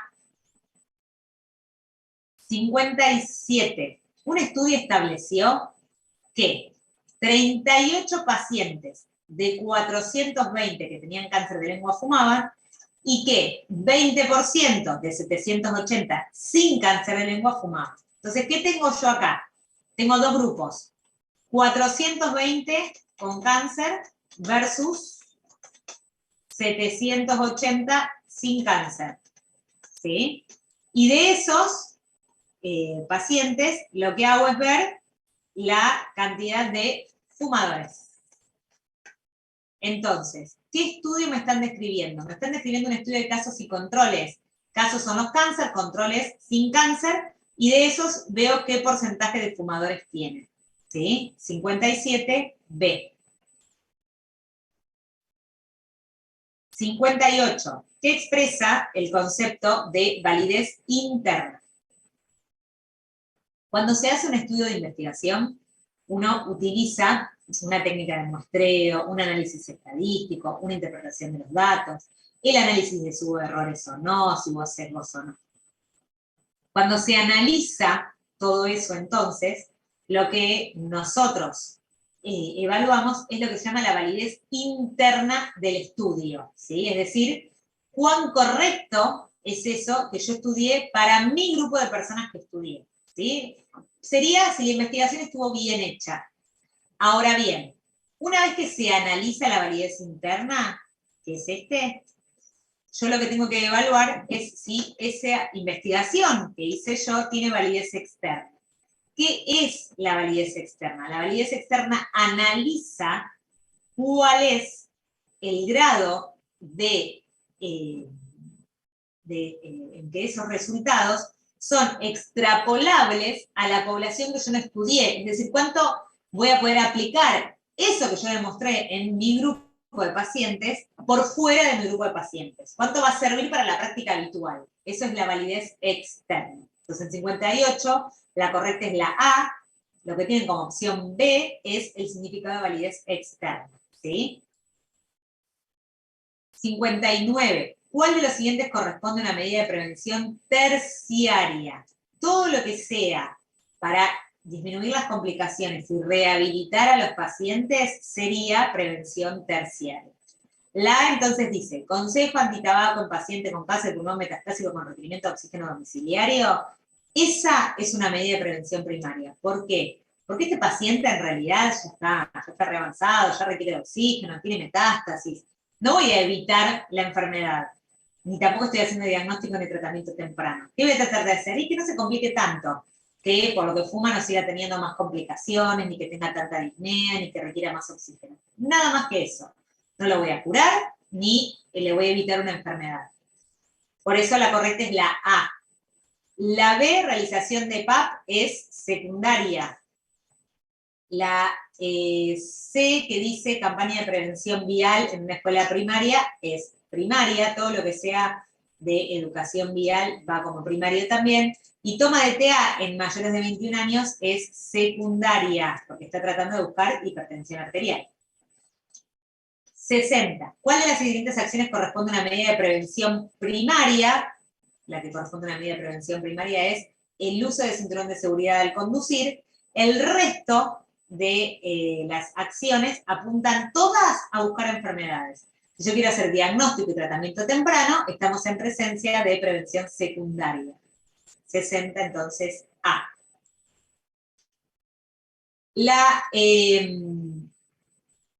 Cuando se analizan los estudios de investigación para ver si estos son o no aplicables a la práctica diaria, las sociedades científicas hacen recomendaciones, ¿sí? Esas recomendaciones se suelen hacer utilizando letras, A, B, C, D, I. Se dice que una recomendación de tipo es A cuando la evidencia es buena, ¿sí? Y el beneficio es sumamente positivo. Se dice que una recomendación es de tipo B cuando la evidencia es aceptable y los beneficios son positivos. Se dice que una recomendación es de tipo C cuando la evidencia es aceptable, pero el beneficio no es tan claro, hay cosas a favor y cosas en contra. Y se dice que es de tipo D cuando no hay beneficio o incluso el beneficio puede ser negativo y le puede hacer mal a los pacientes, entonces se recomienda no hacerlo. La principal dificultad que les planteaban acá era la diferencia entre A y B, ¿sí? La diferencia es que en la A la evidencia es mucho mejor que en la B. Eso sería lo único para diferenciar la A de la B, porque las dos recomiendan. Lo que pasa es que la A es un poco más fuerte porque la evidencia es mejor y el beneficio es aún más evidente, ¿sí? 61 entonces B. 62. La prevención terciaria tiene como objetivo, la correcta es la A, recuerden que era eliminar o reducir las consecuencias del desarrollo de la enfermedad, evitar complicaciones, rehabilitar a los pacientes. Recuerden que el tratamiento de la enfermedad en el periodo asintomático es a lo que apunta el screening, que está dentro de prevención secundaria. Evitar la ocurrencia de la enfermedad y actuar en el periodo prepatogénico es prevención primaria, ¿sí? Es decir, antes de que ocurra la enfermedad. 63. La floración de las aguas es un ejemplo de, la correcta es prevención primaria, porque lo que intenta evitar son las enfermedades dentales. Screening, recuerden que está dentro de lo que es prevención secundaria, diagnóstico y tratamiento temprano, y terciaria era evitar complicaciones y rehabilitar. 64. ¿Qué tipo de estudios son los ensayos clínicos? Son estudios analíticos, porque demuestran hipótesis, experimentales, porque tenemos una intervención. 65. Un test tiene un elevado valor predictivo positivo cuando, recuerden que ¿qué hacía el valor predictivo positivo? Miraba a todos los resultados, ¿sí? Y en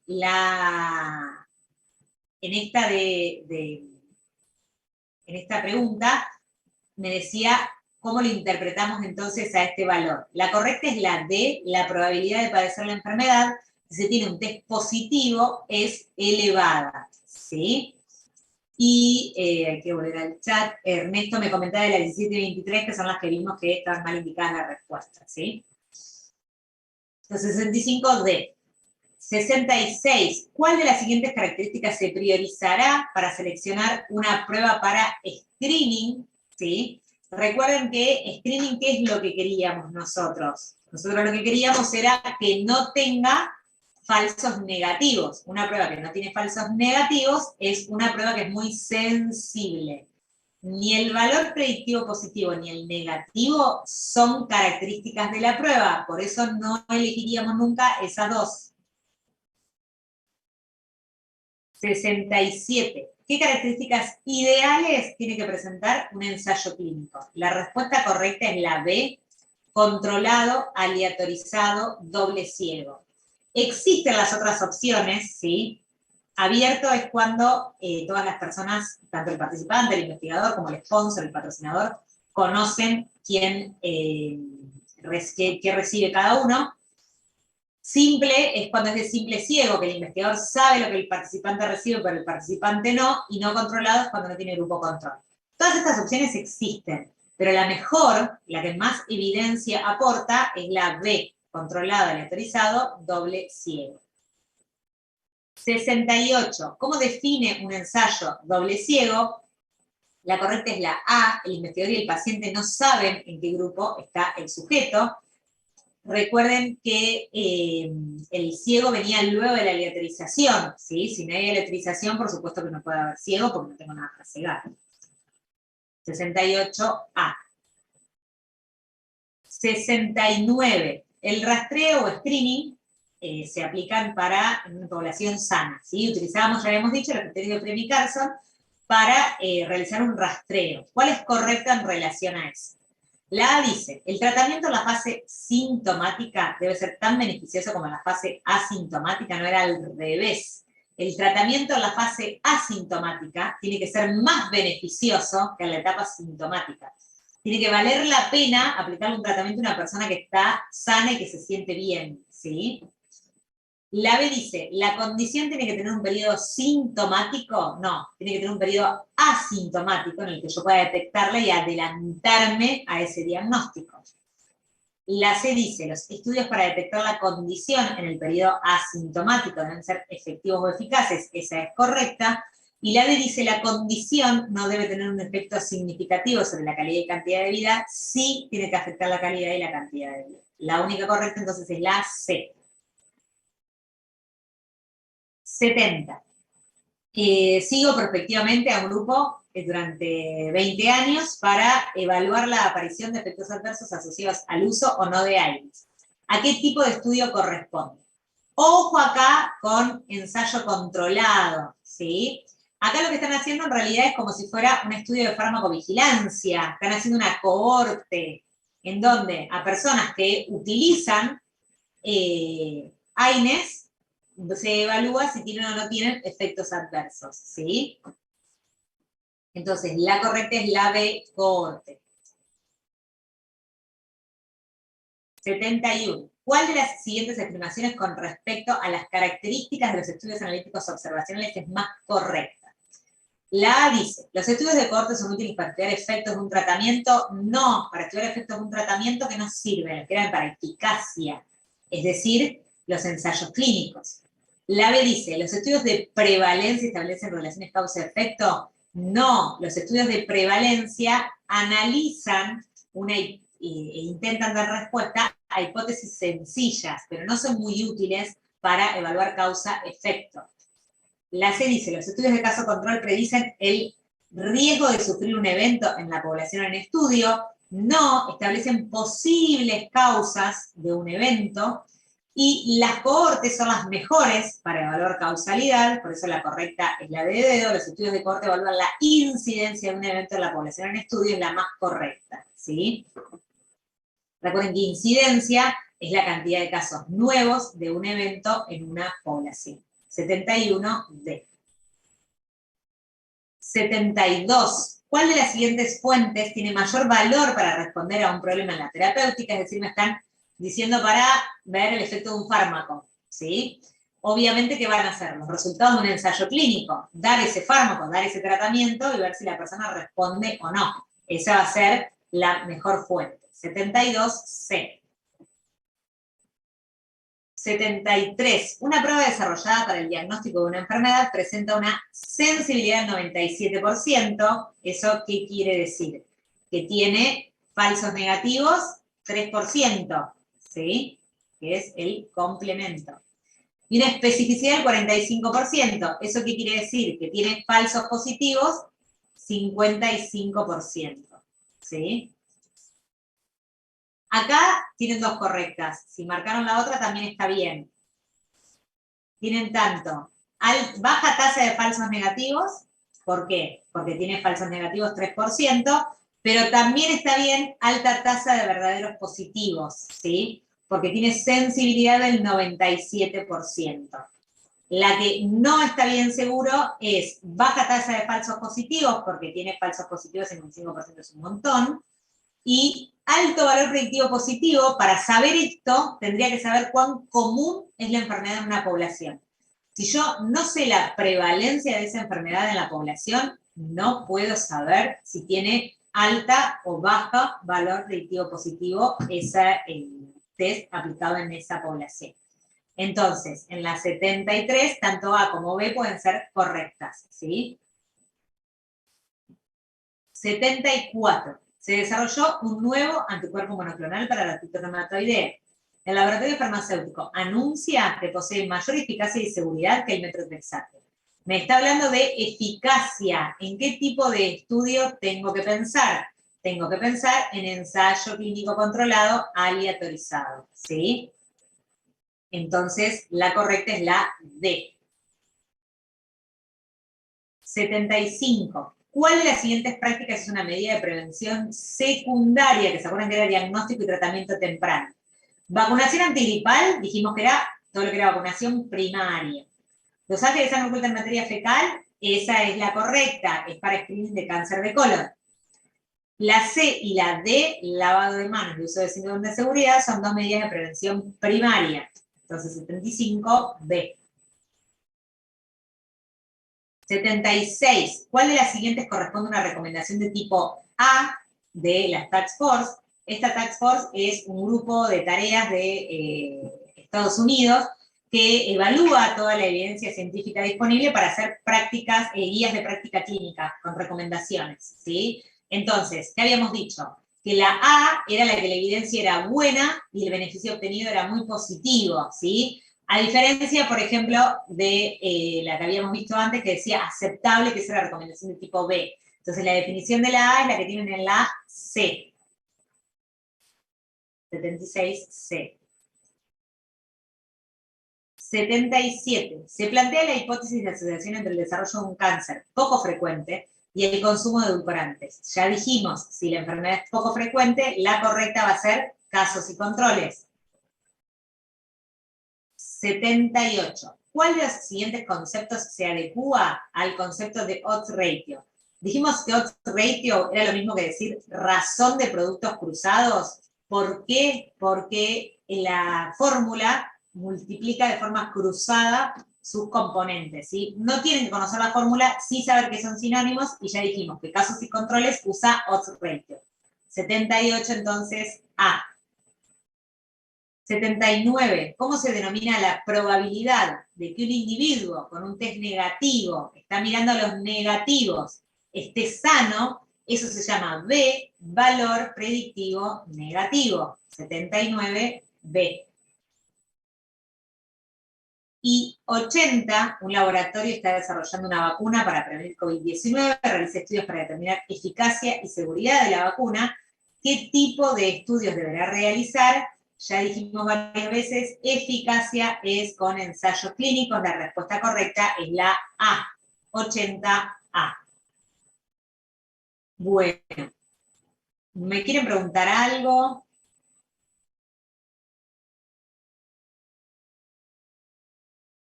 Mañana lo que vamos a ver es un texto que es sobre terapéutica racional en atención primaria, un texto de envejecimiento saludable, algo de leyes, bueno, lo tienen ya en el temario, así que la de mañana es con la misma modalidad de hoy, vamos haciendo las preguntas y vamos explicando, ¿sí?, de ese tema.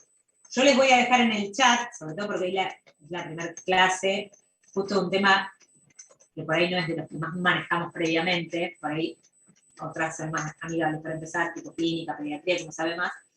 Les dejo mi mail ahí en el chat por si después me quieren preguntar algo, ¿sí? ¿Cómo diferenciar, dice Ernesto, en una pregunta cuando nos hablan de especificidad versus valor predictivo negativo, ¿sí?